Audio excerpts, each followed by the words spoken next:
that an officer holds. Articles 10, 232, 235, and 236 of the Constitution and sections 59, 59A, 60, 62, 63, 64, and 65 of the County Governments Act 2012 provide for the values and principles of public service and establish an elaborate framework for the establishment of county public offices and the recruitment, employment, and dismissal of county public officers. Article 181 of the Constitution, Section 33 of the County Governments Act and Standing Order number 65 of the Standing Orders of the Assembly provide for the impeachment of county governors for, among other things, 1, gross violation of the Constitution, 2, gross violation of any other law, 3, abuse of office, and 4, gross misconduct. 5, the governor has engaged in multiple discreditable acts that severally and collectively amount to gross violation of the Constitution, 2, gross violation of various national and county laws, 3, abuse of office, and 4, gross misconduct. The discreditable acts have exposed the office of the governor, the assembly and its leadership, and the people of Meru County to national shame, embarrassment, ridicule, and disrepute. The discreditable acts have created a toxic environment in which the governor cannot be legitimately expected or relied upon to work harmoniously with staff and the elected leaders at the national and county levels of government. The governor under Article 181 of the Constitution, Section 33 of the County Governments Act and Standing Order number 65 of the Standing Orders of the Assembly on the following grounds. The first ground, nepotism, illegal appointments, unlawful dismissals, and usurpation of the constitutional and statutory functions of county organs. Appointing of the husband to county offices.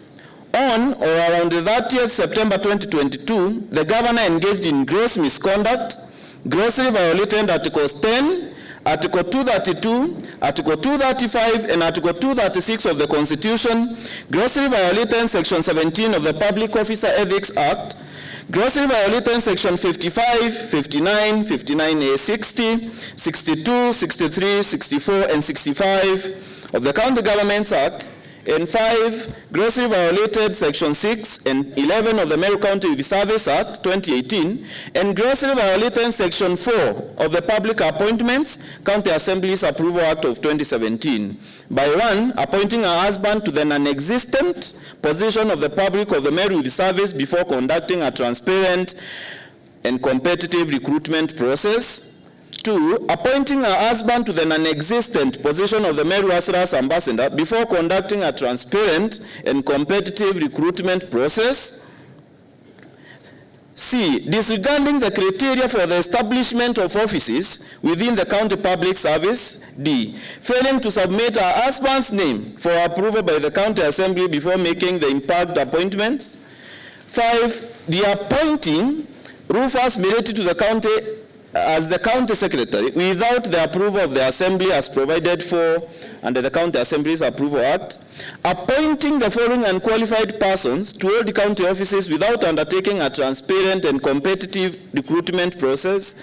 1, Munene Samaritan as the Director of Special Programs, Ernest Mutembei as Director Monitoring and Evaluation, and 3, Henry Muzungu as Director of Administration, and Irari Sandi as Director Communications.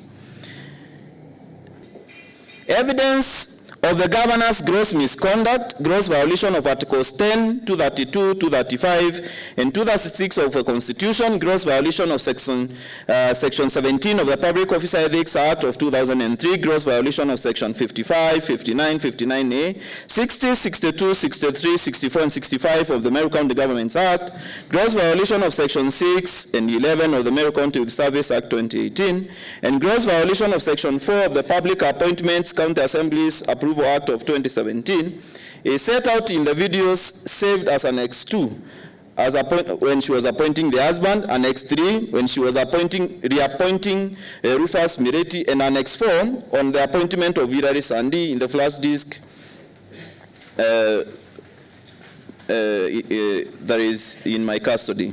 The transcripts, translations of these videos are attached as Annex 2A, Annex 3A, and Annex 4 to the affidavit sworn by me, Dennis Kiogora, DMK, on the 21st of November 2022 in support of this motion.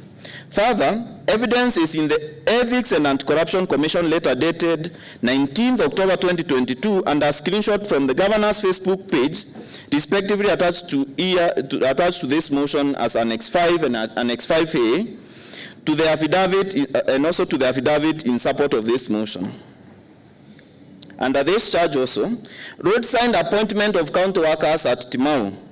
On or around 22nd September 2022, the governor violated Articles 10, 232, 235, and 236 of the Constitution and grossly violated sections 55, 59, 59A, 60, 62, 63, 64, and 65 of the County Governments Act by 1. Appointing firefighters at a public rally at Timau in misguided and unsustainable populism before conducting a transparent and competitive recruitment process, subjecting potential applicants for county jobs to public humiliation by converting the crowd at the public rally as the advertising, recruiting, shortlisting, and appointing authority, and usurping and trashing exclusive constitutional and statutory mandates and functions of the Meru County CPSB. Evidence locking out the county workers alluded to in subparagraph A above by changing door locks and preventing them from accessing their offices despite the court order, and dismissing the county workers alluded to in subparagraph A above at a public rally instead of following the due process. Declaring and swearing at a public rally at Metongo that they would defy any court orders issued in favor of the county workers alluded to in subparagraph A above, if bringing the administration of justice into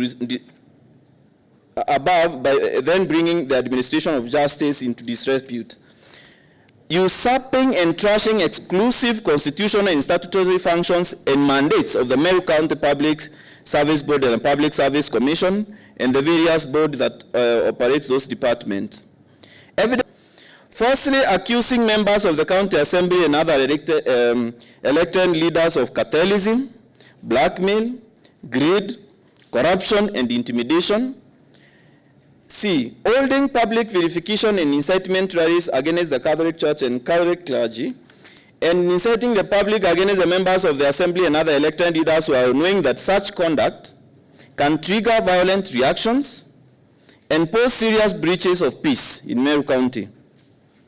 Evidence of specific illustrative examples of the governor's vilification and incitement campaigns against members of the County Assembly and other elected leaders are outlined in paragraph 7 to 12 below.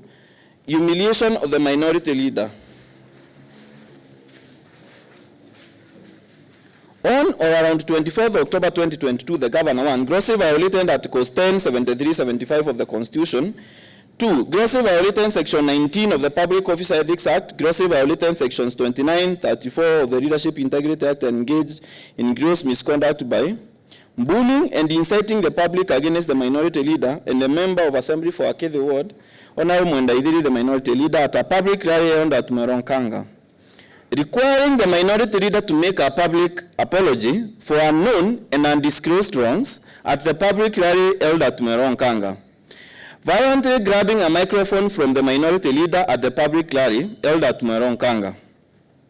Offering to protect the minority leader against the Speaker of the County Assembly from unknown and undisclosed dangers. December 2022, the governor grossly violated Articles 10, 73, and 75 of the Constitution, grossly violated Section 19 of the Public Officer Ethics Act, and grossly violated Sections 29 and 34 of the Leadership and Integrity Act, and engaged in misconduct by bullying and inciting the public against the Cabinet Secretary for Agriculture, Honorable Franklin Withika Linturi, at a public rally held at Rare in Tunene Ward. Firstly, accusing the Cabinet Secretary of demanding a share of county government appointments. Firstly, accusing the Cabinet Secretary of antagonizing and creating a wedge between her and the President of the Republic of Kenya. And firstly, accusing the Cabinet Secretary of cartelism, blackmail, greed, corruption, and intimidation.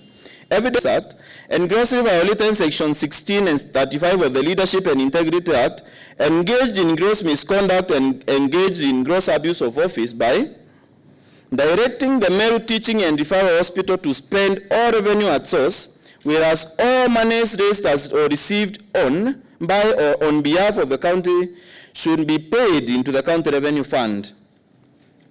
Issuing of waivers on fees at the Meru Teaching and Referral Hospital, whereas the County Executive Committee member for Finance is the only person legally empowered to grant such waivers, and directing county government officers to participate in furthering and advancing the interest of Vaite TV, a media station owned by Mwangaza Advertiser Limited, a private company owned by the governor through her close relatives as proxies. Wangu, mimi niliona afadhali nifuate watu wangu vyenye wanasema. Wakiagu, sio wa Meru County, Wakiagu wale wamenichagua. Na mimi siku sign ile impeachment ya governor kwa sababu mimi sitaki kiti ya governor, mimi ni MCA. Na kulingana na wakati tulienda Nairobi induction workshop, tukasoma, tukamaliza, tuliletewa hiyo motion ya impeachment, na mimi nikauliza maswali mawili. Nikauliza kwanza nani anaongea na deputy governor, ya pili nikauliza ni nani anaongea na governor, ya tatu watu wakaanza kupiga kelele, mimi nikatoka nje. Wakati nilitoka nje nikaitwa tena, nikakuja, tukaanza kuongea na speaker, wakaniambia ni vizuri ni sign. Lakini kwa sababu mimi nasema nimeokoka, siwezi sema uongo, nikasema afadhali nikufe, juu my opinion is no. Na watu wakanipigia kelele, nikarushwa nje, nikatoka nikaenda nyumbani. Kwa hivyo mimi naonelea hivi Meru County, naomba hata mimi tuwe na peace ili tufanye kazi tukiwa pamoja, kwa sababu ya World Fund ile tulipitisha 2021-2022 ilikuwa 10 million na ngabana akatai nayo. Kwa hivyo mimi watu wangu tunaenda kufanya nao kazi. World Development Fund ndio watu wangu wanafanya, Mbasali ni watu wangu wanagawa, na mirandi tunaendelea kufanya. Kwa hivyo mimi naomba wenzangu waendee mali zao. Wanajua vyenye walikuwa naomba kura wakiwa wanaambia wananchi. Ile maneno walikuwa wanaambia wananchi watafanya, waende. Milango ya gavana imefunguliwa, waende waitishe haki zao, wapelekee watu wao. Mimi sikupewa nafasi nisome, ilikuwa kama tulikuwa tunashugumiwa tu sign, na mimi nikaona sita sign, juu maneno ingine pale ni ya politicals. Si ati kuna maneno iko mingi sana, ni siasa tu. Nikaona wasa mimi nikafanyia watu wa Kiagu, juu niko na imani na wao, watanirudisha tena nikuwe kiongozi wao. Kwa mimi si wakili, lakini kulingana na my wisdom hiyo itashindwa. Yes. Hakuna mahali naenda. Juu ni vizuri kukonsult wengine bandara ushukue kitu upeleke. Na sometimes kuna wengine inakuanga na a lot of politicals, inakuanga politicals. Siasa zimewekwa ndani mingi. Yes. Na wakati nilifanya hivyo nimetolewa kwa kamiti. Nilikuwa kwa kamiti 4 nikatolewa. Na hata wengine wamefungwa na hiyo, wanataka kukuja pande hii, wengine wanaenda hii, wanaambiwa mtatolewa kwa kamiti. There is no justice in that house. Yes.